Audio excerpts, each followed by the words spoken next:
2022 നവംബറിലെ ഒരു രാത്രി ഏകദേശം 3 മണിക്ക് ഭയങ്കരമായ ഒച്ച പുറത്ത് കേട്ട് പുറത്തിറങ്ങി നോക്കുന്ന ജോൺ കാണുന്നത് തന്റെ 90 ആടുകളെ പിടിക്കാൻ നോക്കുന്ന ചെന്നായി വർഗത്തിൽപ്പെട്ട 11 കയോട്ടികളെയും അവരെ ഒറ്റയ്ക്ക് നേരിടുന്ന തന്റെ നായയായ കാസ്പറിനെയുമാണ്. ഉടനെ തന്നെ അദ്ദേഹം ആയുധമെല്ലാം എടുത്ത ആളുകളെ കൂട്ടി പെട്ടെന്ന് അവിടേക്ക് വന്നു. അപ്പോഴേക്കും കാണുന്നത് 30 മിനിറ്റിന്റെ ഫൈറ്റിന് ശേഷം അവിടെ ചത്ത് കിടക്കുന്ന 8 കയോട്ടികളെയും മുറിവേറ്റ കാസ്പറിനെയുമാണ്. പുള്ളി ഉടനെ തന്നെ ആടുകളെ പോയി നോക്കി, എല്ലാം സേഫ് ആണ്.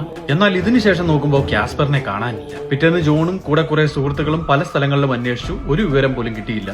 പിന്നീട് 2 ദിവസത്തിന് ശേഷം ജോൺ നോക്കുമ്പോൾ ആരോ ഒരാൾ വീട്ടിലേക്ക് പതുക്കെ നടന്നു വരുന്നു. ജോൺ ഓടിച്ചെന്ന് നോക്കുമ്പോൾ കാണുന്നത് തൊലിയൊക്കെ പോയി കഴുത്തിലൊരു വലിയ മുറിവും മുറിഞ്ഞുപോയ വാലുമായി കാസ്പറാണ് വരുന്നത്. തളർന്നു ജോണിന്റെ മുമ്പിൽ വീണുപോയ കാസ്പറിനെ ഉടനെ തന്നെ ആശുപത്രിയിൽ എത്തിച്ചു, ചികിത്സയെല്ലാം കൊടുത്തു. പക്ഷേ ഈ 2 ദിവസം കാസ്പർ എവിടെയായിരുന്നു എന്നുള്ള കാര്യം മാത്രം മനസ്സിലായില്ല.